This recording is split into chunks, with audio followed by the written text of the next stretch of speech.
The day Martha Bishop arrived in Dusty Creek, Texas, the summer of 1874, she carried nothing but a battered carpetbag, a loaded derringer she barely knew how to fire, and a desperate hope that the man who had written her those beautiful letters was everything he had promised to be. The stagecoach rattled to a stop in the center of town, and Martha stepped down onto the sun-baked earth, squinting against the light that bounced off the white limestone buildings lining the main street. Dusty Creek was exactly what its name suggested, a narrow brown ribbon of water cutting through a landscape so dry and vast it seemed to swallow up the sky itself. She had come from Springfield, Illinois, where the trees were green and the air smelled of river water and baking bread, and the contrast was so absolute it nearly stole the breath from her lungs. She smoothed the front of her blue traveling dress, adjusted the small bonnet on her dark hair, and looked around for a man she had never met in person but had exchanged letters with for 4 months. The town's population seemed to consist entirely of men, cowboys in dusty trail clothes, standing outside the saloon, a blacksmith hammering somewhere nearby, a few merchants watching from their storefronts with open curiosity. A woman arriving alone on the afternoon stage was apparently something worth watching. Martha was 24 years old. She had been a schoolteacher back in Springfield, earning a modest living in a town that felt increasingly like a closing door. Her mother had passed 2 years prior, her father a year before that, and her younger brother had gone west with a cattle drive and never written back. When she had seen the advertisement in the Springfield Gazette, a rancher in Dusty Creek, Texas, seeking a woman of good character and steady temperament for marriage, she had read it 3 times before folding it carefully and placing it in the pocket of her apron. She had read it again that night, and again the next morning, and by the following week she had composed her first letter. The man she had been writing to was named Gerald Holt.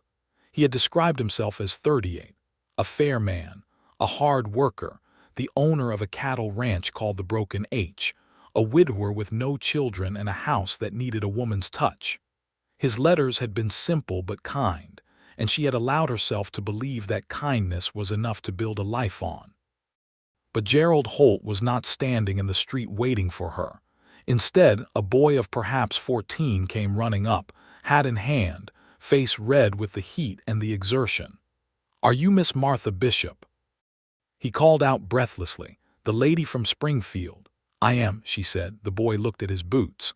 "Mr. Holt sent me to tell you he is sorry, ma'am. He could not come himself. There has been some trouble out at his ranch, and he says you should go to the hotel and he will come for you tomorrow morning." Martha felt the first cold thread of unease wind through her chest. "What sort of trouble?" she asked. The boy shrugged helplessly. "I do not know exactly, ma'am, but the whole town is talking about it. Something to do with the Monroe outfit and some cattle that went missing from the eastern pasture." Martha thanked the boy, gave him a coin, and picked up her carpetbag.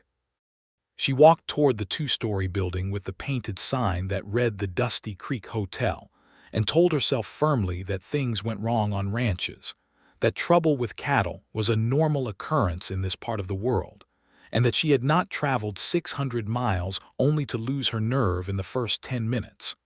The hotel lobby was dim and smelled of pipe tobacco and old wood. The woman behind the desk was heavyset and somewhere past 50, with silver-streaked hair pinned severely beneath a cap and eyes that were sharp and not unkind. She introduced herself as Ruth Calloway and said she had been expecting Martha. "Gerald Holt mentioned you might be coming," Ruth said, sliding a room key across the desk. "You want some supper? Cook just pulled bread out of the oven." "Yes, please," Martha said. "And perhaps you could tell me something about the trouble between Mr. Holt and the Monroe outfit." Ruth's expression shifted, not quite a frown, but a careful settling of her features. "That is a long and complicated story," she said. "But in short, Gerald Holt has been accusing Clark Monroe of stealing his cattle for the better part of 2 years. Clark denies it, always has. Most people in this town believe Clark, because Gerald Holt is the kind of man who sees theft everywhere he looks, especially when his numbers do not add up at the end of the season. She said it matter-of-factly, without venom, and Martha filed the information carefully in her mind. She went up to her room, washed the trail dust from her face and hands, repinned her hair, and went down to eat a supper of beef stew and fresh bread at the table nearest the window. It was at that table, while she was spooning the last of her stew and watching the evening settle over the main street of Dusty Creek, that she first saw Clark Monroe. He rode in from the north end of town on a bay horse that moved with the easy confidence of an animal well cared for and well trained. The man in the saddle was somewhere in his early 30s, lean and wide-shouldered in the way of someone who had spent years doing real physical work. He wore a plain blue shirt, dark trousers, and a hat pushed back at an angle that suggested he had shoved it back in frustration sometime during the afternoon and never bothered to reset it. His face was square-jawed and serious, darkened by sun, but it was his eyes that Martha noticed even from the distance of the hotel window. They swept the street with a kind of quiet watchfulness that was different from the lazy posturing she had seen in the cowboys loitering outside the saloon. He looked like a man carrying something heavy and carrying it without complaint. He dismounted in front of the sheriff's office, tied his horse, and went inside without looking around. "Who is that?" Martha asked, and felt vaguely embarrassed that she had asked aloud. Ruth Calloway, who had come to refill the bread basket, glanced out the window. "That," she said, "is Clark Monroe. Owns the Circle M north of here. Best rancher in the county, in my opinion, but he has enemies." "Gerald Holt is one of them, I suppose," Martha said. "Gerald Holt is the main one," Ruth agreed, and took the bread basket back to the kitchen. Martha sat a while longer, watching the light die over the rooftops of Dusty Creek, and tried not to think about Clark Monroe's eyes. The next morning Gerald Holt came to the hotel at 9 o'clock. He was a tall man, broad rather than lean, with a heavy reddish face and a thick mustache.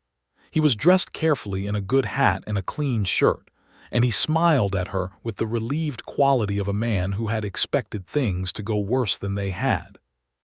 He extended his hand, and Martha shook it, and they sat across from each other at the small table in the lobby, and she thought, "This is the man whose letters I have been reading all winter."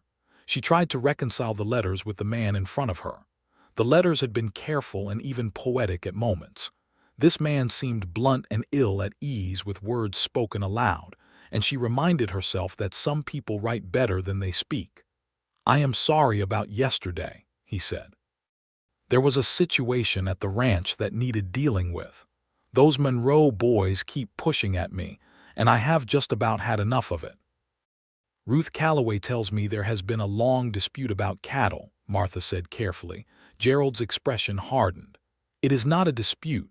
Monroe steals from me, plain and simple. I know it and the whole county knows it, but the sheriff will not move without proof, and Clark Monroe is clever enough to cover his tracks." Martha said nothing to that. She asked him about the ranch, about the house, about how he envisioned their life together. He answered in short, practical sentences. There was a good house, 3 bedrooms, a proper kitchen with a cast-iron stove, a vegetable garden that needed a woman to manage it. He spoke about these things the way one speaks about tools. She did not say yes. She did not say no. She said she needed a few days to settle herself and get to know the town before making a final decision, and he accepted this with a tightness about his mouth that told her he did not entirely like it but had the sense not to push. After he left, Martha put on her bonnet and walked the length of the main street and introduced herself to people the way she always had, directly, with handshakes and real questions. She visited the general store, where a man named Elias Prout sold her a tin of hairpins, and told her warmly that they needed a schoolteacher, and that the old schoolhouse on the east end of town had been empty for a year. She visited the small church where the minister, a cheerful man named Reverend Graves, invited her to Sunday services. She walked past the blacksmith shop and the land office and the feed store, and everywhere she went she was treated with the cautious warmth that frontier towns give to newcomers who seem capable of standing up to the sun. She was walking back toward the hotel, her head full of new impressions and half-formed thoughts, when she rounded the corner of the land office and walked directly into Clark Monroe. She collided with his shoulder. She was looking at her feet. He was walking with the speed of someone between urgent destinations, and her carpetbag swung wide and would have hit the ground if his hand had not shot out and caught it with a reflexive quickness that seemed entirely instinctive. "Pardon me," he said, steadying her with one hand at her elbow. "No, it was my fault," she said. "I was not watching where I was going." He released her elbow immediately, as a gentleman ought to, and handed her the bag. Up close his eyes were a particular shade of green-gray that she had not been able to determine from the hotel window, and they were looking at her with direct, unhurried attention. "You are the woman from Springfield," he said. It was not a question. "Martha Bishop," she said, extending her hand. He shook it. "Clark Monroe." She watched his face to see if he expected her to react to the name, and something in her own expression must have told him that she had already heard about him, because a dry understanding passed through his eyes. "I see Holt has already had the chance to introduce himself," he said. "He has," she said. "But I make it a practice not to form conclusions from a single source." He looked at her for a moment in the way that certain people look at you when you have said something that surprised them, but which they will not allow to show too openly. "That is an uncommon practice in this town," he said. "I am an uncommon woman," she said, and was immediately not sure if it had come out more boldly than she had intended, but his mouth curved at one corner in a way that was not quite a smile but was the foundation of one. "I believe you might be," he said. "Good afternoon, Miss Bishop." He walked on, and she stood in the street watching the back of his hat recede toward the sheriff's office, and she told herself quite firmly that she was here to meet her potential husband, and that husband was not Clark Monroe. Over the next 2 weeks, Martha settled into the rhythms of Dusty Creek with the practical efficiency that had always been her greatest asset. She accepted Elias Pruitt's suggestion about the school and applied to the town council, which consisted of 3 merchants and the sheriff, a deliberate man named Tom Vickers. The council voted in her favor by 4 votes to 0, and she began setting the old schoolhouse in order, cleaning, repairing, sending to Springfield for textbooks, and conducting informal meetings with the families who had children of school age. She also saw Gerald Holt every few days. He came to town to meet with her, and she rode out to his ranch once with Ruth Calloway as a chaperone, and she tried earnestly to find in him the warmth she had imagined from his letters. He was not cruel. He was not unintelligent. But he was hard in a way that had nothing to do with the necessary hardness of ranch life, and everything to do with a fundamental narrowness of spirit. And when she was honest with herself in the quiet of her hotel room, she admitted that she had been in love with the idea of the letters rather than with the man who had sent them. She also saw Clark Monroe, in the way you see someone in a small town, at the general store, at Sunday service, across the room at the small social gathering that Ruth Calloway hosted on the first Saturday of the month.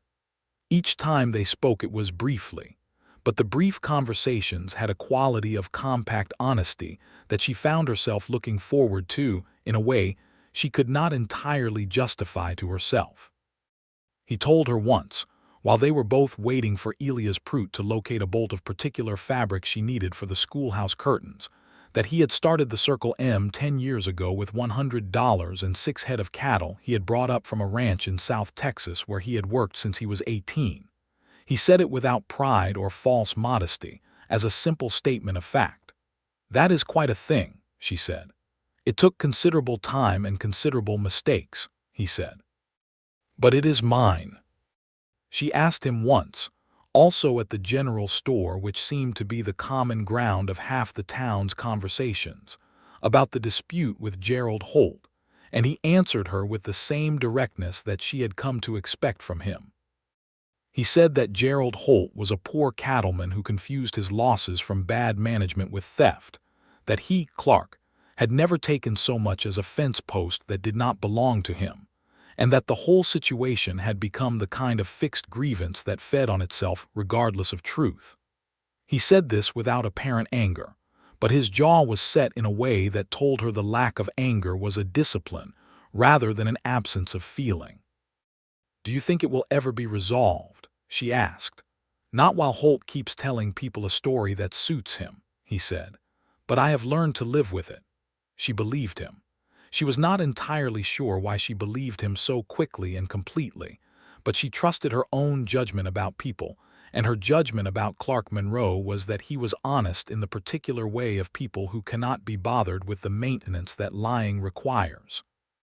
It was on a Tuesday morning in the middle of her third week in Dusty Creek that the situation between Gerald Holt and Clark Monroe broke open in a way that changed everything.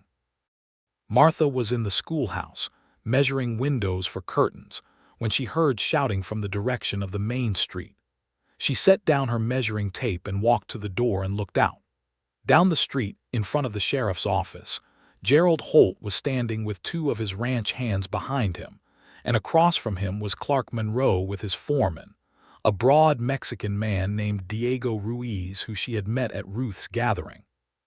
Sheriff Vickers stood between them with his arms out at his sides, in the way of a man who has prevented a physical confrontation on prior occasions, and knows the particular posture required. She could not hear the words at this distance, but she could hear the tone. Holt was shouting, his big face red and his arms moving in aggressive gestures. Clark was not shouting. He was standing still and speaking in the controlled voice of someone who has decided not to be provoked, which in Martha's experience frequently provoked more than shouting would have. She walked toward the scene at a measured pace that she hoped communicated interest without alarm. By the time she reached the edge of the crowd, half the town had materialized on the sidewalks. She could hear the substance of it.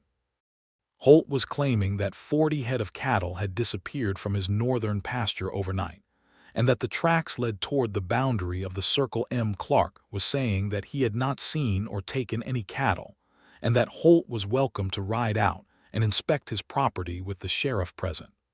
Holt was saying that Clark had been covering things up for 2 years, and that this time he intended to do something about it. "You ride onto my property without the sheriff and I will have you for trespassing," Clark said, and his voice was flat and steady. "You want to prove something, go about it the right way." "The right way," Holt snarled. "You've been hiding behind the right way for 2 years while you steal from me." "Gerald." Clark's voice dropped, and the drop in volume somehow made it carry further than the shouting. "I have not stolen from you. I have told you this more times than a man ought to have to tell another man anything. I am telling you one last time. Now I am going back to my ranch. If you have a charge to bring it through Vickers." He turned and walked to his horse, and Martha watched the way his shoulders stayed level and his stride stayed even, and thought that she had never seen quite that particular quality of self-possession in a man before. Holt stared after him with an expression on his face that Martha found deeply unsettling. It was not the frustration of a wronged man. It was the fury of a man whose story was being refused. She had seen that expression once before, on a neighbor in Springfield who had told everyone in town that her late father had cheated him, and she had watched how that kind of story fed itself until it had very little to do with truth at all. She walked back to the schoolhouse and stood for a while with her hands flat on the newly scrubbed desk at the front of the room, and thought very hard about Gerald Holt's letters, and the house with 3 bedrooms, and the kitchen with the cast-iron stove. That afternoon she found Sheriff Vickers in his office and asked him plainly whether he had any real evidence that Clark Monroe had stolen from Gerald Holt. Vickers looked at her over his coffee cup with the expression of a man who had been asked this question before and was tired of the answer he was obligated to give. "Miss Bishop," he said, "I have investigated every claim Gerald Holt has made against Clark Monroe over the past 2 years. I have ridden out to the Circle M twice with a deputy. I have examined cattle. I have looked at brands and tallied numbers. I have found nothing. That is the truth, and Gerald Holt knows it." "Then why does Mr. Holt continue?" she asked. Vickers set down his cup. "Because Gerald Holt is a man who cannot accept that he is simply not as good a rancher as Clark Monroe. Clark's land is better managed. His cattle are healthier. His numbers are higher. A man like Holt needs an explanation for that difference that is not about himself."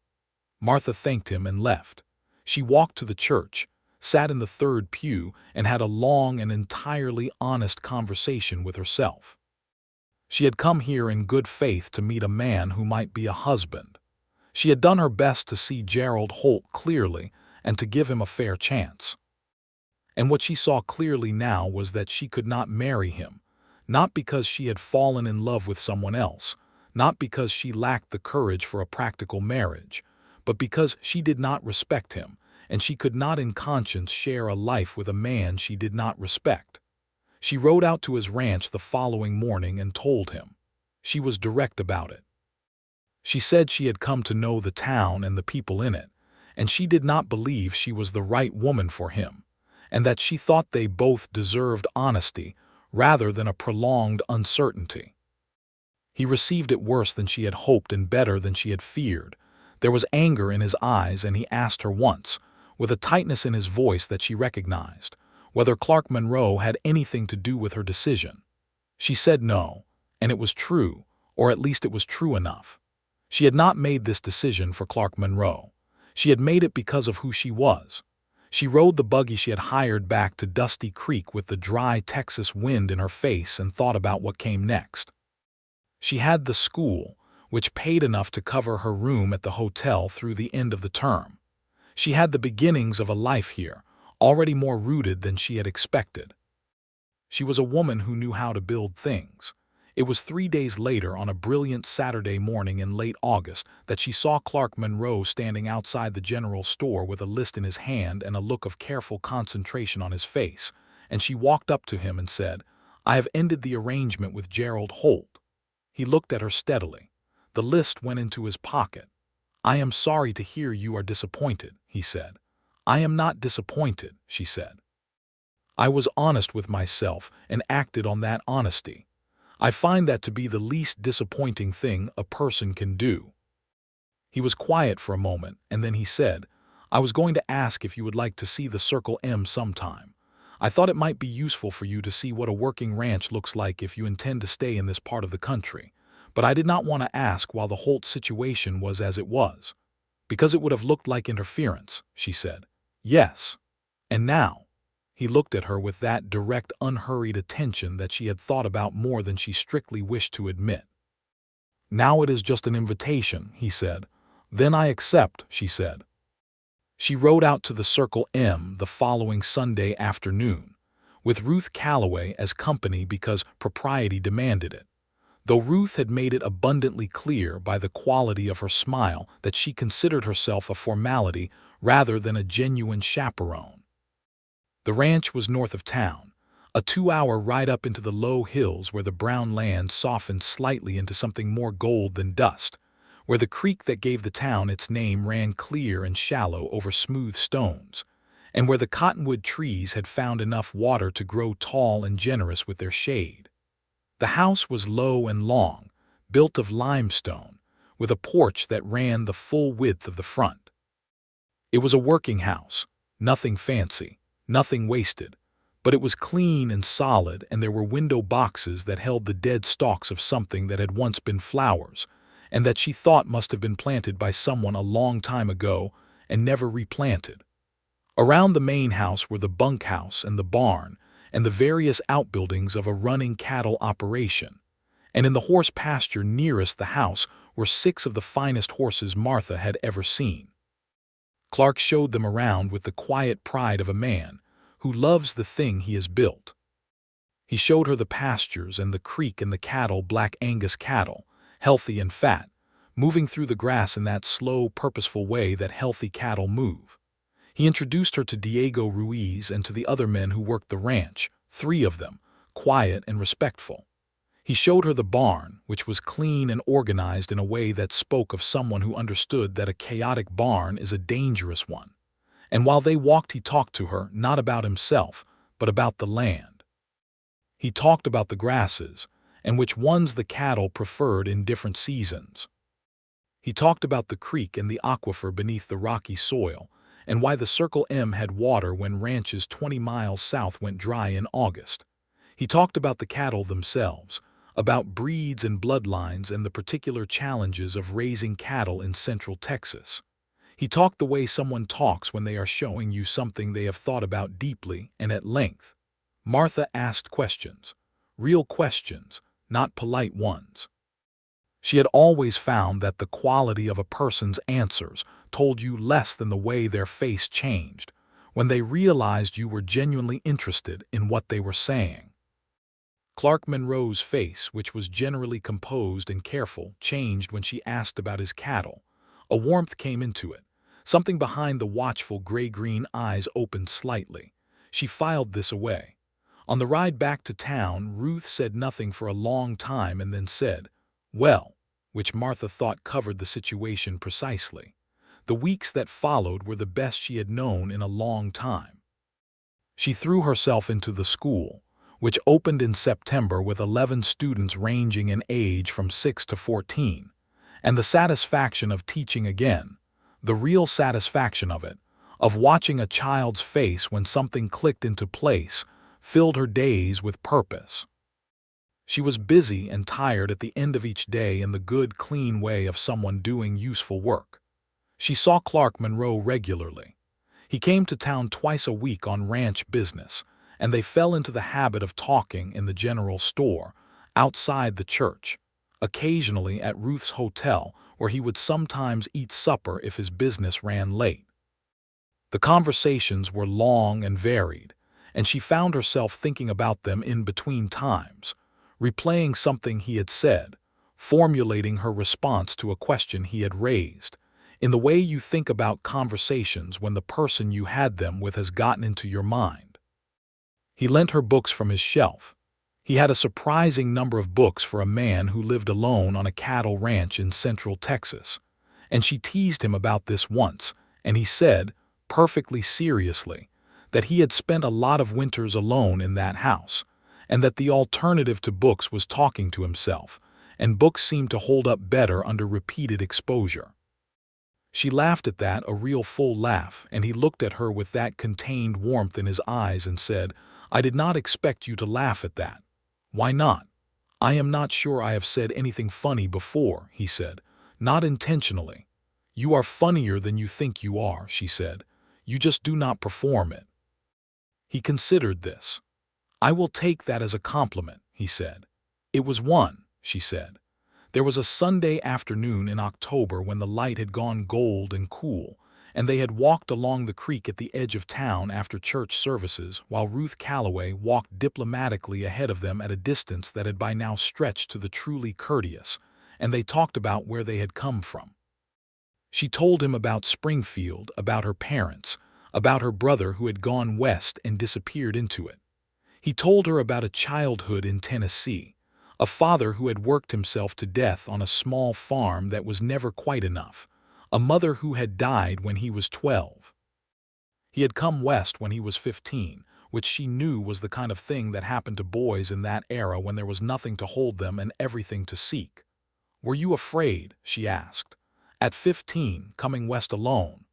"Yes," he said without hesitation. "But I think being afraid and doing the thing anyway is different from not being afraid. I have always preferred the company of people who know the difference." She looked at the creek, at the small stones under the clear water, at the cottonwood leaves falling in slow gold spirals. "I was afraid to come here," she said. "I had told myself it was a practical decision, a sensible arrangement, but what I was actually doing was running towards something I could not name because staying put had become too frightening to bear." "And now?" he asked. The same question she had asked him once.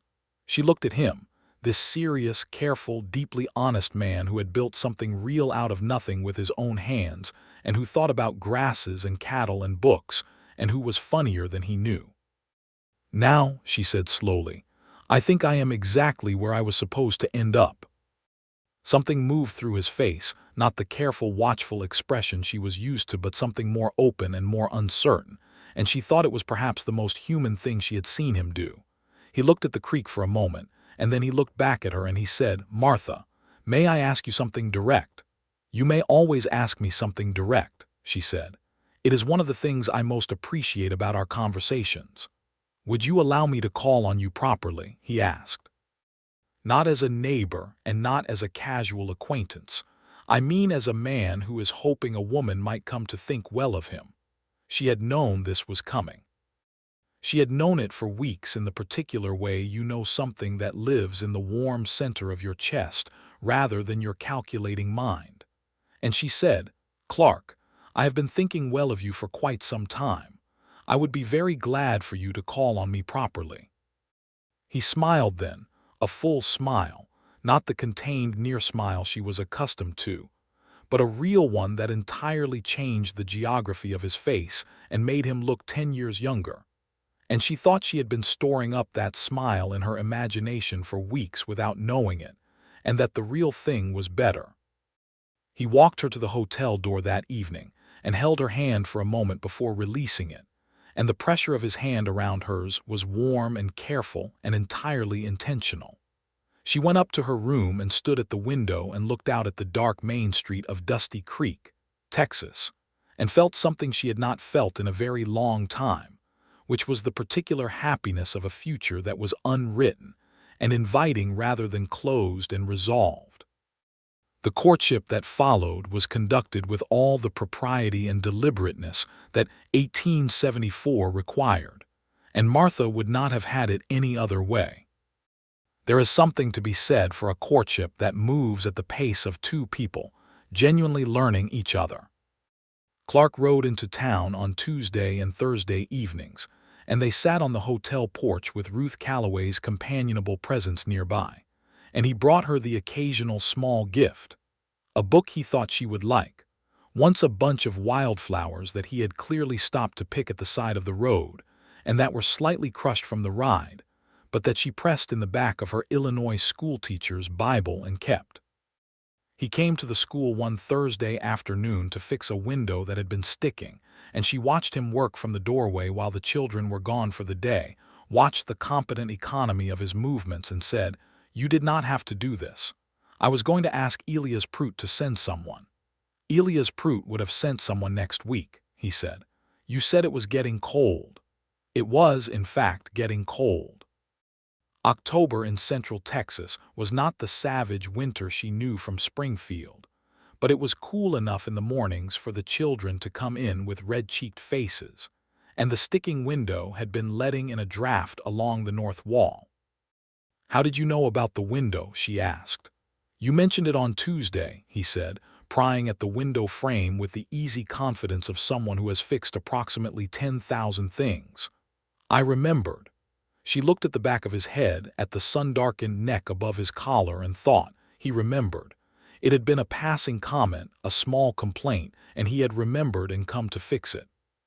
She thought about all the small, precise ways a person reveals themselves, and about how Clark Monroe had been revealing himself to her for months now in exactly this way, not through grand gestures, but through the consistent attentiveness of a man who listened, and then acted on what he had heard. "Clark," she said. He was testing the window now, sliding it up and down. "I am going to say something that is perhaps more direct than is entirely proper at this stage of our acquaintance." He turned from the window and looked at her. "Go ahead," he said. "I believe I am falling in love with you," she said. "I have tried not to rush to this conclusion because I am not a woman who rushes to conclusions, and because I wanted to be certain I was reading the situation correctly. But I find that I am sufficiently certain." He was very still. The slant of afternoon light through the now unstuck window fell across the side of his face, and for a moment she could read everything in it.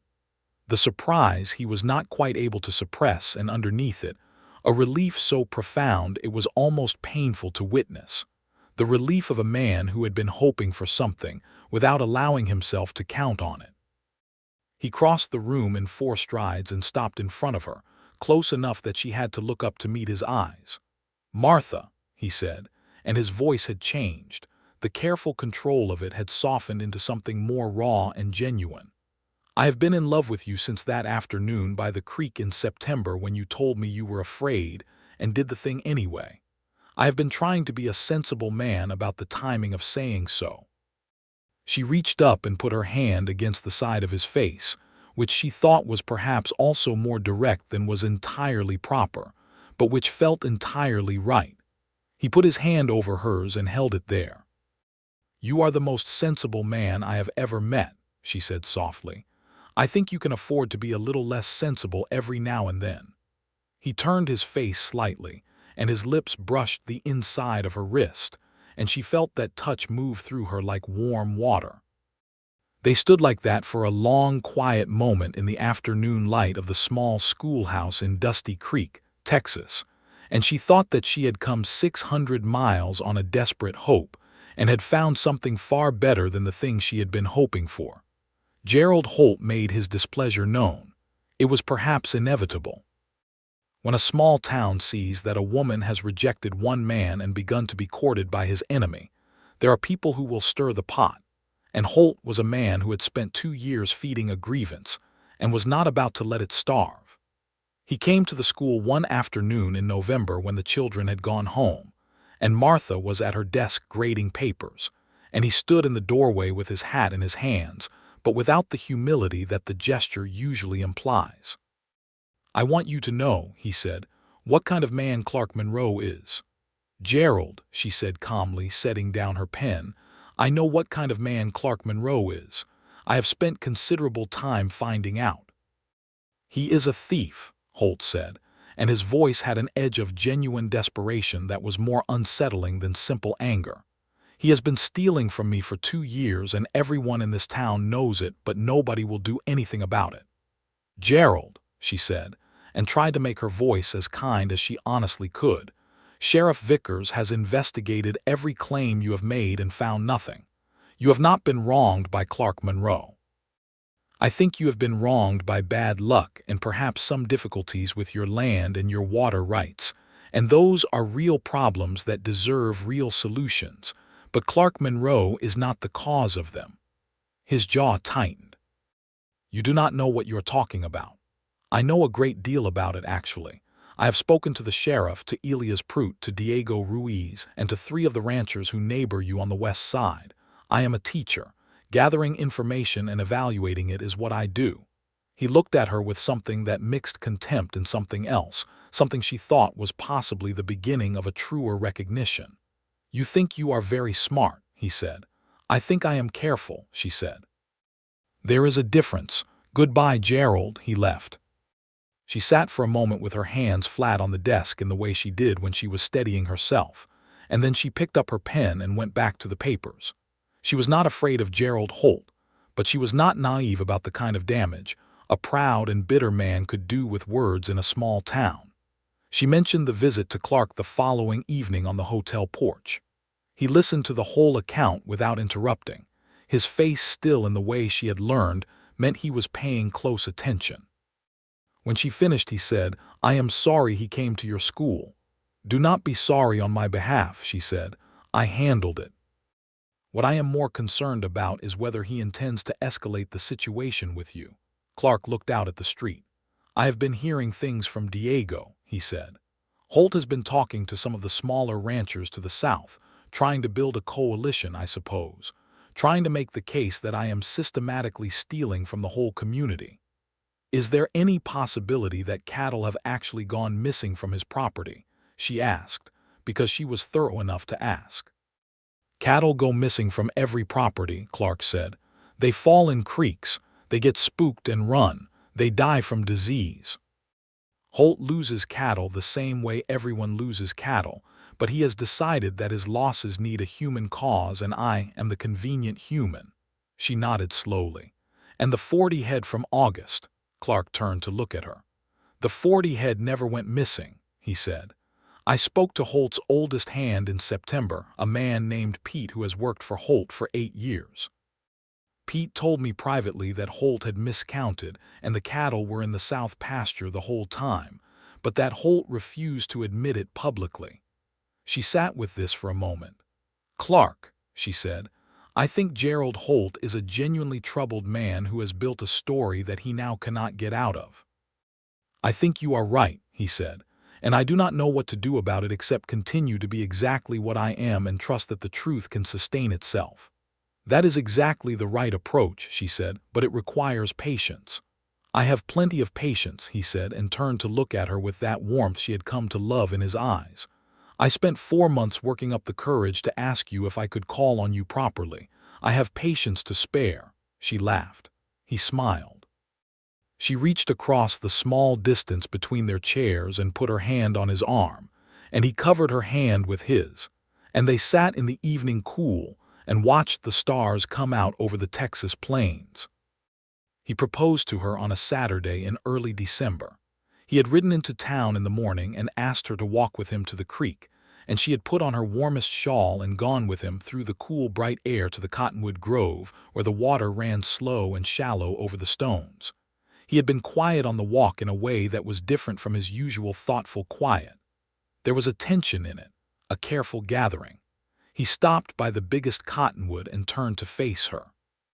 He had taken off his hat and was holding it in both hands in front of him, which she thought was endearing, because this was the only situation she had ever seen Clark Monroe look nervous. "Martha," he said, and stopped. She waited. "I have been trying to find the right way to say this since October," he said, "and I have concluded that there is probably no perfect way to say it and that you are a woman who would rather have it said plainly than prettily." He paused. "I love you.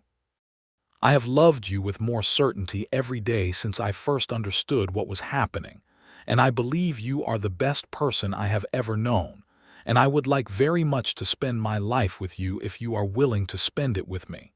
Martha Bishop, will you marry me?"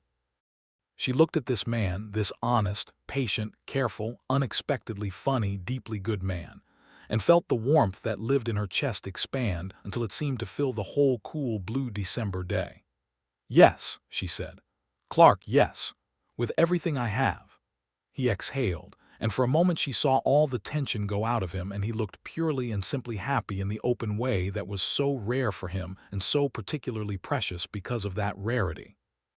He reached into his vest pocket and produced a ring, a simple gold band with a small garnet set in it, deep red and warm, and she gave him her left hand, and he put it on her finger and it fit as though it had always been there. She reached up and kissed him then, there in the cottonwood grove with the creek running over its stones, and the kiss was warm and certain, and full of everything that had been building between them since the day she had walked into him outside the land office. They pulled apart after a long moment, and he held her face in both his hands, and looked at her with an expression she knew she would remember for the rest of her life, and she thought, "This is what it feels like to have chosen exactly right." Ruth Calloway cried when they told her. She did not try to pretend she was not crying. She embraced Martha firmly and then turned to Clark and said, "I have been waiting for somebody to have enough sense to marry this woman since she arrived in my hotel." And Clark said, "I hope I have demonstrated adequate sense." And Ruth said, "Barely adequate," and then embraced him too, which seemed to surprise him in a way that was very touching. The town took the news warmly mostly. Reverend Graves said he would be pleased to perform the ceremony and suggested the second Saturday in January, which would give things time to settle after the holiday period. Elias Prout shook Clark's hand so vigorously that it became something of an event. The women of the church who had taken a liking to Martha came to her with fabric and intentions, and she allowed herself to be swept into the happy practical industry of being prepared for a wedding. Gerald Holt's reaction to the engagement was the thing she had feared. He did not come to her personally again, but the talk that went through the town in the second week of December had his prints on it, whispers that Clark Monroe was marrying the woman who had come to marry Holt in order to get access to her opinion in any legal proceedings, which made no sense at all, but which is the kind of story that does not require sense to travel. There was also talk that Clark had been seen riding north toward the Comanche trading routes, which she thought was meaningless, but which carried the implication of someone buying stolen cattle. Clark heard the talk and said nothing publicly.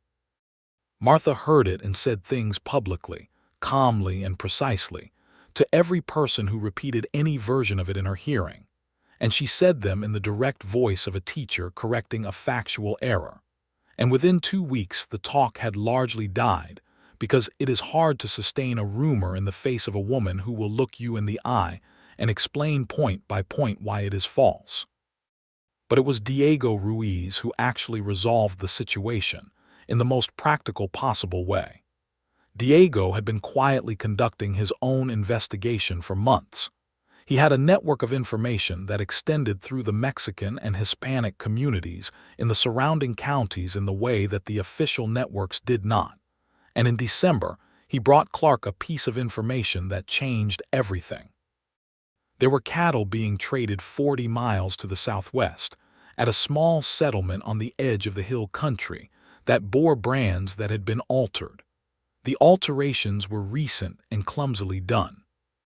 Among the brands there were several that appeared to be modified from the Broken H. Gerald Holt's mark.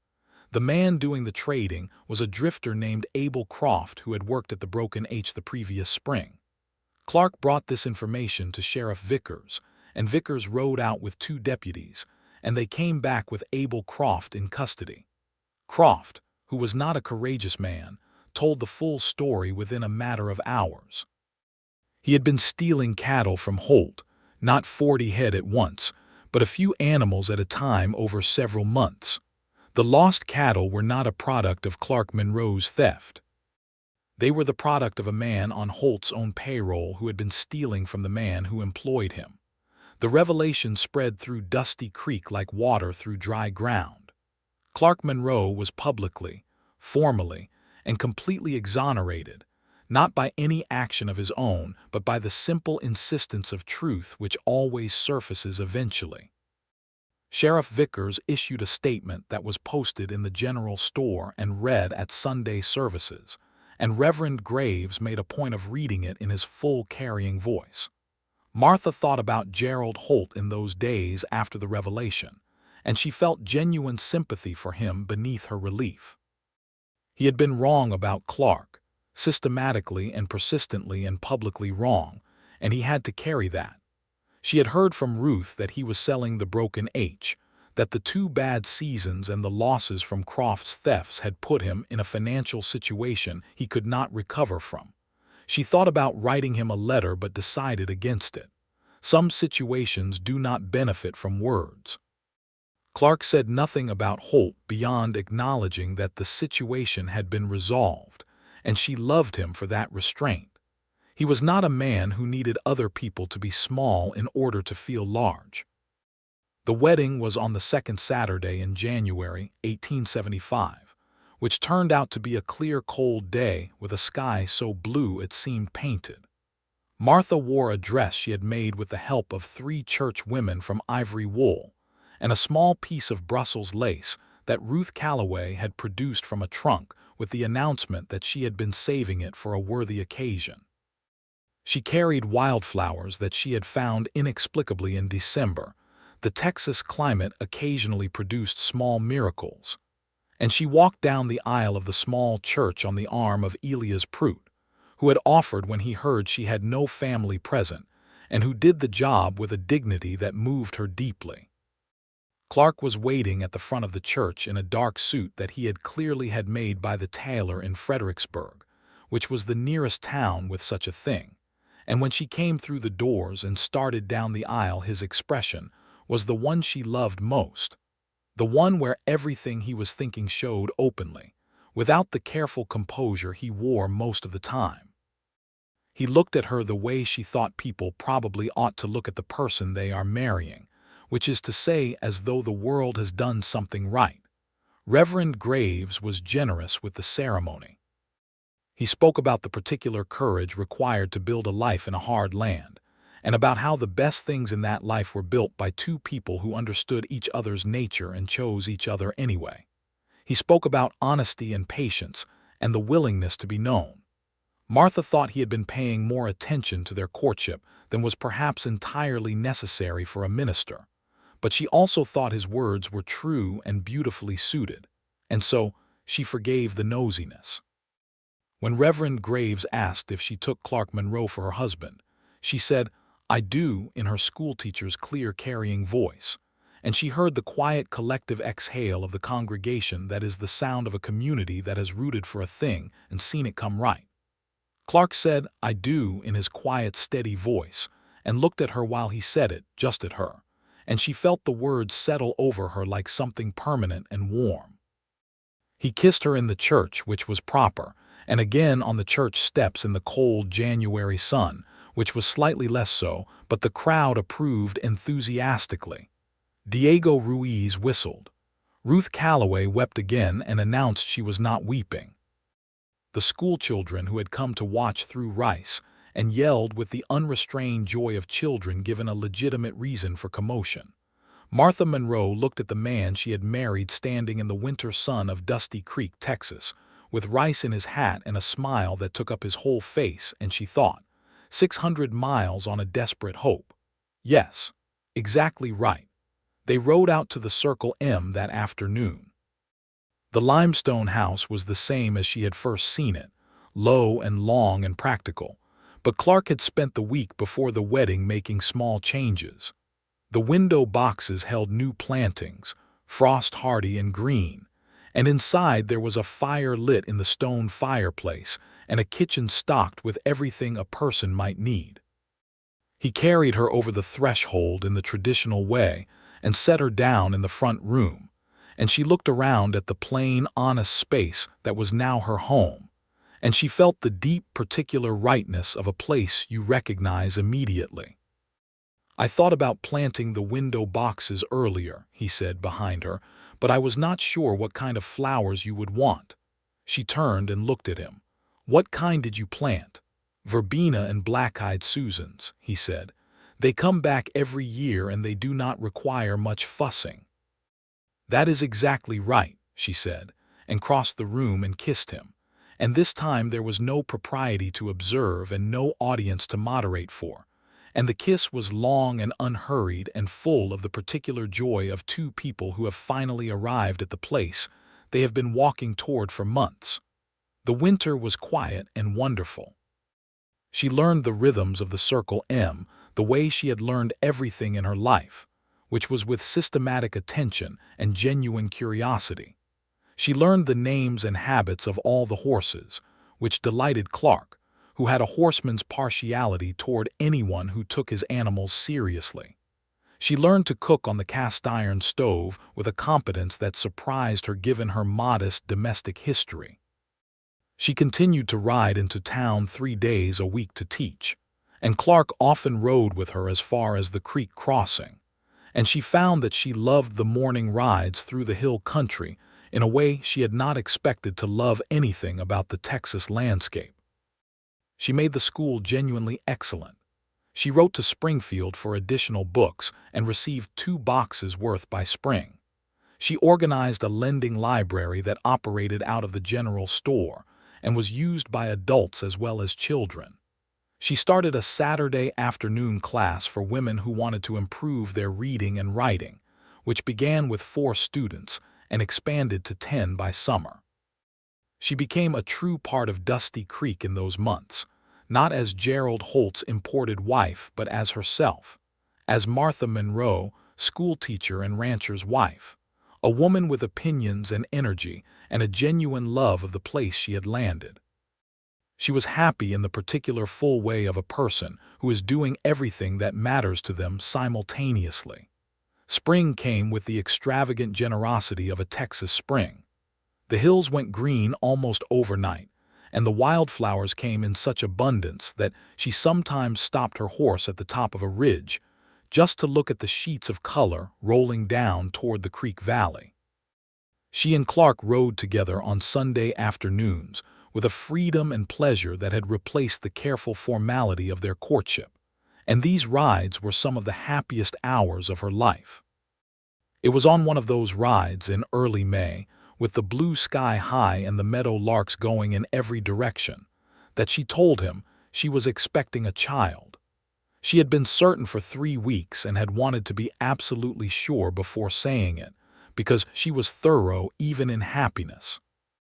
He brought his horse to a stop and looked at her, and she watched the news travel through him, watched his face move through surprise and something too big to name and settle into a joy so pure and so complete that her eyes filled with tears, which was not something she did frequently. "Martha," he said, and his voice was not entirely steady. "Yes," she said. "In November, I think." He reached across the space between their horses and took her hand and held it for a long moment without speaking, and she did not require him to speak. She squeezed his hand, and he squeezed back, and they sat in the May meadow with the larks singing, and looked at each other across the bright air, and she thought that she had not known it was possible to be this full of happiness and still go on breathing normally. The news went through town with the particular pleasure that a community takes in the news of a beloved couple's first child. Ruth Calloway immediately established a committee for the construction of a quilt. The women of the church began planning an event. Diego Ruiz, when Clark told him, shook his hand and then embraced him and said, in a mix of Spanish and English, something that Martha's growing Spanish told her meant approximately, "I have waited for this. You deserve this." She liked Diego Ruiz very much. The summer of 1875 was hot and long and full of work. She taught her summer session for the older children, shortened to 4 days a week to accommodate the harvest schedule. She managed the house and began what she thought of as the Garden Reclamation Project, which involved identifying what had once grown in the beds around the limestone house and replanting them with purpose and scientific intent. She wrote long letters to her Springfield colleagues and received letters in return that were full of the news of a life she had left, and she read them with affection and zero regret.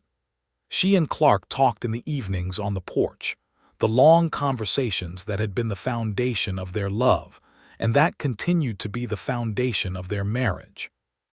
They talked about the ranch.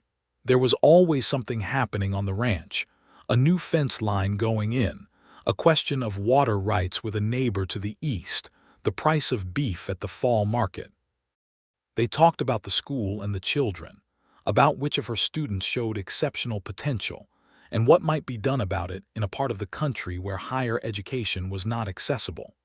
They talked about books and about history and about the world, because Clark Monroe was a man who read and thought, and had genuine opinions about things beyond cattle prices. She learned things about him in those evenings that the careful propriety of courtship had not fully revealed. She learned that he had a temper that he managed with enormous discipline, and that the discipline was genuine but occasionally required. She learned that he worried about the land with a depth of feeling that was almost physical. He had seen good land destroyed by poor stewardship, and the fear of that destruction lived in him. She learned that he was afraid of very little except the loss of things he loved, and that now that the category of things he loved had expanded to include her and the coming child, the fear had increased proportionally. One evening in August, she found him sitting on the porch long after dark, looking out at the hills in the way he did when something was working in him, and she sat beside him and asked what it was. He was quiet for a moment and then said, "I have been thinking about what happens if the land changes. There are men coming into this part of Texas now with more capital than anyone here, buying up acreage, fencing off water. What we have built could be pressed from every side within a generation. But not within our lifetime," she said. "Possibly not. And your management of the Circle M is as good as any in the county," she said. "Vickers himself has said so. You have the creek water rights. You have healthy cattle and diversified pastures. You are in the strongest position of anyone in this region." He looked at her. "When did you learn enough about cattle ranching to say something like that?" "I have been listening to you for a year," she said, "and I have been reading the publications from the Texas Stock Raisers Association that you leave on the kitchen table. I have a thorough grounding in grazing theory at this point." The worry in his face softened into that particular fond incredulity that she had come to treasure.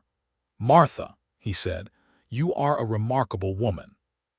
"I know," she said pleasantly, and he laughed, a real full laugh, and put his arm around her. and she leaned into him and they sat together in the warm August dark and listened to the night sounds of the Texas hill country. The child came in November, as she had predicted, and it was a boy. The labor was long and hard, managed by Ruth Calloway and a capable midwife from the settlement north of town, and Clark sat outside the bedroom door for 6 hours with a stillness that she was told afterward had frightened Diego Ruiz more than the labor itself, because Diego said later that he had never seen Clark Monroe sit still for 6 hours in his life. When the midwife came out and told him he had a son and that Martha was well, she heard the sound he made through the closed door, and the sound was brief and entirely undone in the way of a contained man, whose containment has been briefly overrun by something too large for it. It made her cry a little, lying in the warm, exhausted peace of the aftermath, and she was not ashamed of that. Clark came in with his hat entirely forgotten somewhere, and he looked at the baby in her arms with an expression that she thought might be the most beautiful thing she had ever seen. He sat on the edge of the bed and she put the baby in his arms and watched him hold his son for the first time, watched the enormous careful gentleness of his large hands and thought, yes, this is the whole of it. They named him William Monroe. William for no one in particular because they wanted him to carry his own name forward, and Monroe because Clark said he wanted the boy to know who he came from. William was a healthy, loud, vigorous baby who had his father's gray-green eyes and his mother's stubborn chin, and who occupied the center of the circle M with an authority that suggested he had always been there, and the rest of them had simply not known it yet. Clark was besotted in the private, undramatic way of men who love deeply and show it through action. He was up in the night without being asked. He built the cradle himself from the good cedar by the creek. He held his son with the same attentive competence he brought to everything that mattered. Winter passed into a second spring. The schoolhouse expanded its enrollment, and Martha hired a second teacher, a young woman named Clara Finch from San Antonio who had trained at the normal school there, and who took to Dusty Creek with the cheerful adaptability of someone who had not yet been disappointed by anything. Martha supervised and taught and continued to run the Saturday class and managed the lending library, and she did all of it with William in a well-made carrying sling that Diego Ruiz's wife, Esperanza, had shown her how to make, while William napped against her chest with the total trust of a very small person who knows exactly where he is safe. The spring of 1876 brought 2 things of note. The first was word, passed along the informal networks of the Texas Hill Country, that Abel Croft had been convicted and sentenced in the county court, and that Gerald Holt had received a modest restitution from the proceeds of Croft's assets, which everyone agreed was some justice though not enough. Martha heard that Holt had moved to San Antonio and sold the Broken H land to a man from Austin, and she hoped he found something there that was better suited to him. She bore him no malice. She found that what she mostly felt was a kind of retrospective gratitude. Without Gerald Holt's advertisement in the Springfield Gazette, she would never have come to Dusty Creek, and without Dusty Creek, she would never have found this life. The universe works in thorough and occasionally perverse ways. The second thing was the arrival, in April, of a letter from the East. It was addressed to Martha Monroe née Bishop, and the handwriting on the envelope was unfamiliar, but the name in the return address was not. Her brother James was alive. He had been in Colorado, then Montana, then a mining settlement in Wyoming, and he had been writing to their old Springfield address for 2 years without knowing she had gone, and the letters had finally been forwarded by a neighbor. He was 22 and healthy, and working at a cattle ranch in Wyoming, and very sorry he had not written sooner, and he wanted to know if his sister was well and where she had ended up. She sat at the kitchen table with the letter and cried, genuinely and without restraint, the first time she had cried purely from happiness since Clark had held their son for the first time, and Clark came in from the barn and found her, and she held out the letter and said, "James, he is alive." Clark read the letter quickly and sat down across from her, and she saw in his face the particular quality of relief he felt on her behalf, because she had told him about James, about the loss of him into the West, about the way it had sat in her as an unfinished grief for 2 years. He reached across the table and took her hands. "Write to him today," he said. She wrote that afternoon, 6 pages that covered 2 years of life in the compact, efficient prose of a teacher. She told him about Dusty Creek and the school and the Circle M and Clark, and most importantly about William, who would be his nephew, and who had their grandmother's eyes if their grandmother's eyes had been gray-green instead of brown, which she admitted stretched the resemblance but was nonetheless how she thought of it. James wrote back in 3 weeks, which was as fast as mail could travel between Texas and Wyoming in 1876, and his letter was 5 pages of the kind of frank and affectionate writing that told her he had grown into someone good. He said he wanted to meet the man who had married his sister and see this ranch she described. He said he thought he might come south in the fall if the ranch season allowed. He came in October, rail-thin and sunburned, and with a beard that he had grown somewhere in Montana, and that made him look much older than 22. And when Martha saw him step off the stage, she crossed the street at a pace that was not technically running, and embraced him on the sidewalk in front of all of Dusty Creek. James Bishop was charming in a bright, easy way that was very different from Clark's quiet steadiness, and the two men took to each other in the particular way of men, who are not similar, but who share a deep respect for the same woman. Clark showed him the ranch with the same attentiveness he had shown Martha 18 months ago, and James asked smart questions, and Clark answered them fully. And by the end of the first week James had made himself genuinely useful around the Circle M in a way that suggested he had been paying attention.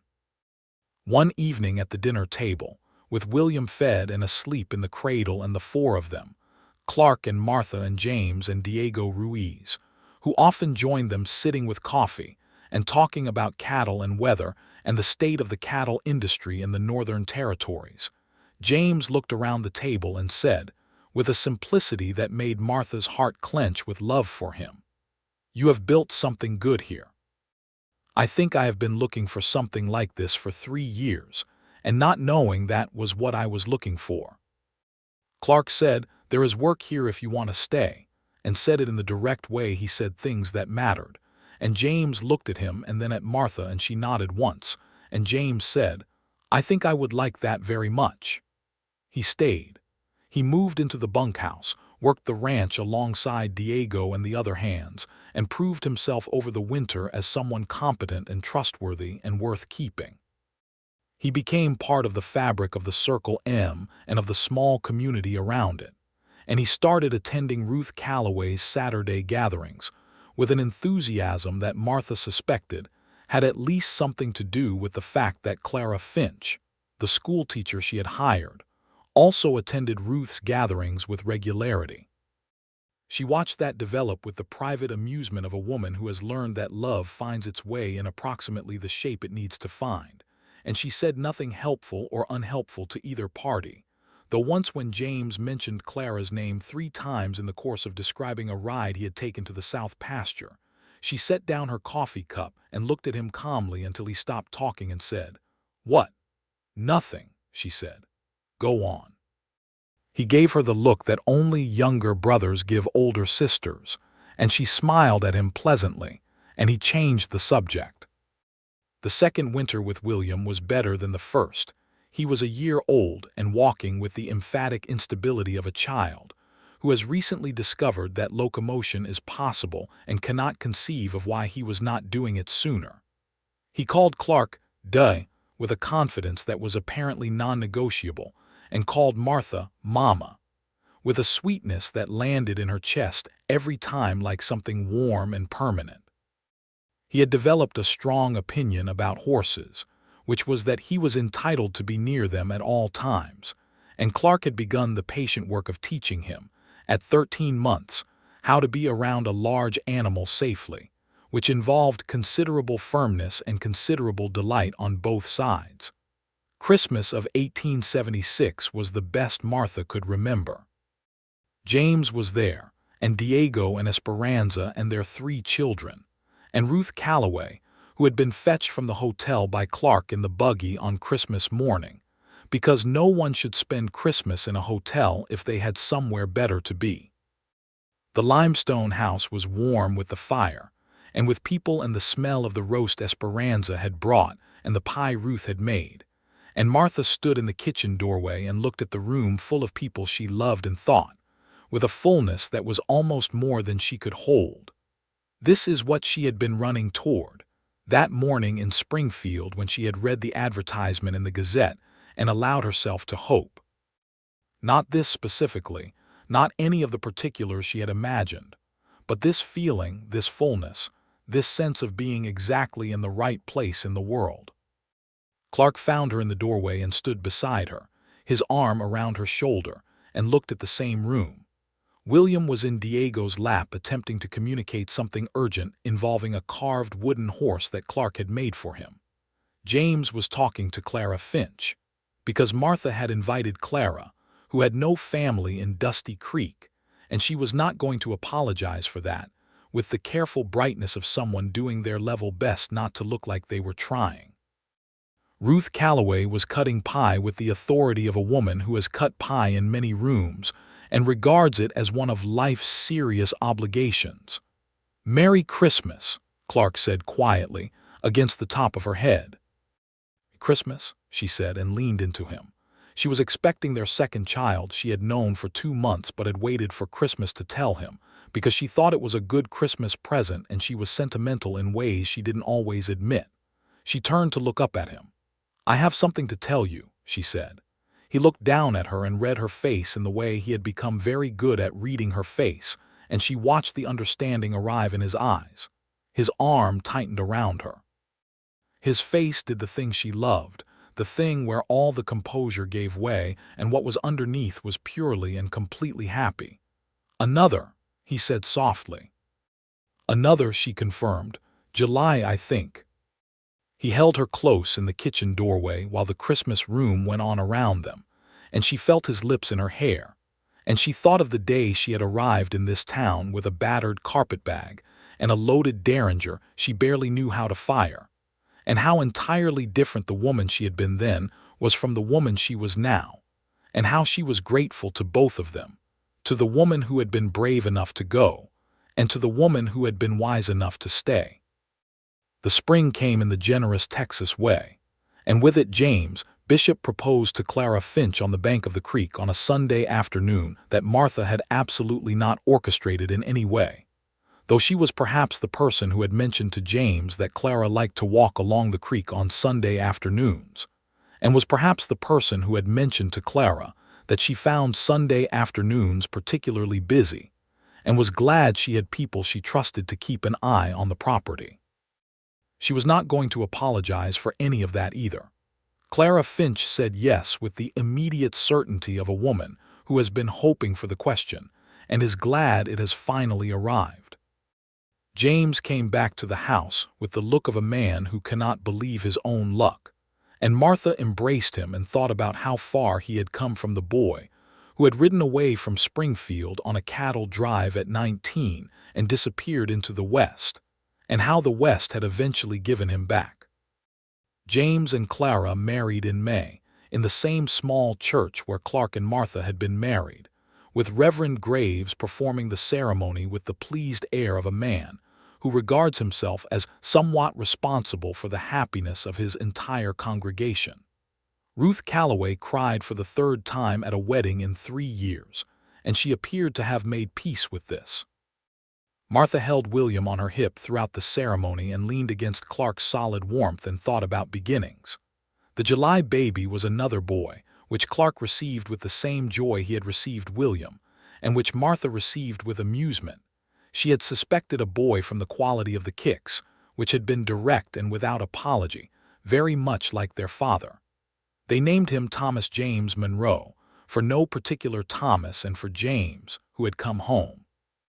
William, at 20 months, regarded his brother with the complex suspension of judgment that very small children apply to new arrivals, and then decided within a week that Thomas was interesting and possibly useful, and began bringing him objects with the instructional seriousness of a child who has decided he is now an authority on the world. Clark watched his sons in the early mornings when the Texas light was gold and flat, and the shadows were long across the yard, and Martha watched Clark watching them, and the completeness of what they had built together was so present in those moments that it had an almost physical weight. She taught at the school through the fall term and then took a season off for Thomas and came back the following spring, because she was Martha Monroe and the school was hers and the children needed her, and she was not made for a life that did not include teaching. Clark understood this without needing it explained, which she thought was one of the great gifts of having married a man who paid attention. He arranged the ranch schedule around her teaching days and never once suggested that the work she did at the school was less important than the work of the ranch, because he was not that kind of man. The Circle M grew in those years. Clark bought additional land to the north when it became available good hill country land with 2 dependable springs, and the cattle operation expanded to 240 head by 1878, making it one of the larger ranches in the county. He took on 2 additional hands and built new bunkhouse facilities and expanded the barn, and all of this was done with the same careful long-term thinking that had always characterized how he managed the land. Martha's school was the best in 3 counties by 1878. She had 3 teachers, a library of over 150 volumes, and had sent 4 students on to higher study in Austin and San Antonio.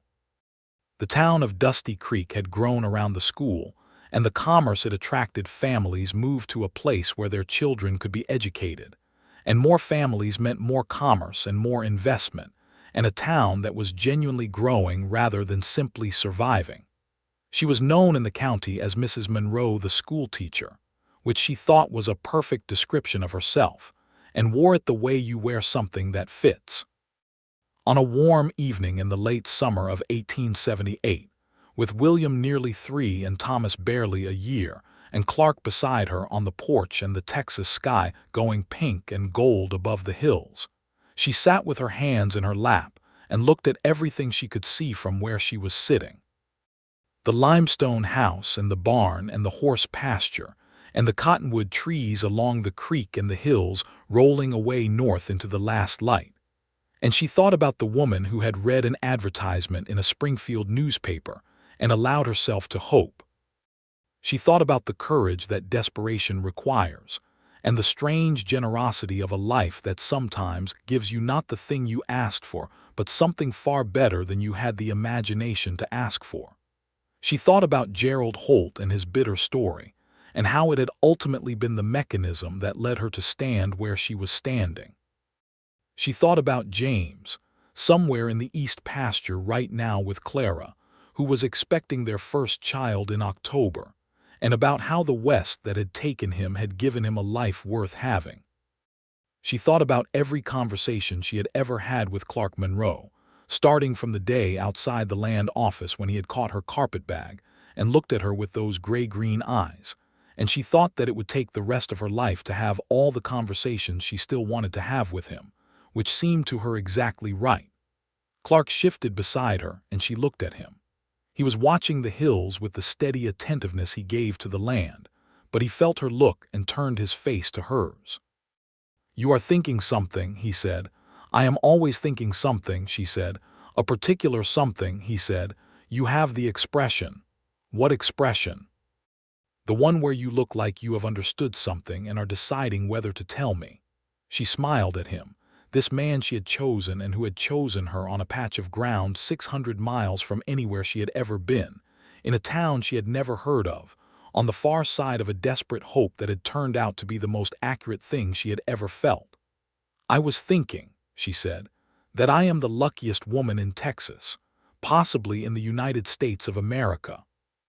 He looked at her for a moment, and the warmth in his face was the warmth she had watched grow and deepen for 4 years, and that she thought would still be deepening when they were old, because it was not the kind of thing that reached a limit. "I was thinking the same thing," he said. "The man version." She laughed and he smiled, and she leaned her head on his shoulder and he put his arm around her. And the Texas evening settled over the Circle M, and the hills turned from gold to purple to the deep soft dark of a summer night. And the stars came out one by one above the limestone house, where William and Thomas were sleeping, and where a good and honest life was being built day by careful day. Far in the east pasture, James and Clara walked home together in the last light. In the hotel in town, Ruth Calloway set out tomorrow's bread to rise and thought warmly of the family she had watched grow on the North Hill. In the old church, Reverend Graves wrote in his journal about the remarkable good fortune of ministering to a community where people sometimes turned out to be exactly what they hoped to become. And on the porch of the Circle M, Martha Monroe held her husband's hand and listened to the night sounds of the land she had come to love as her own, and felt the particular peace of a woman who has done the hard and necessary thing of becoming herself, and who has found in that self a home that no distance could have taken her to and no map could have shown her, but which was waiting for her all the same. She was exactly where she was supposed to be.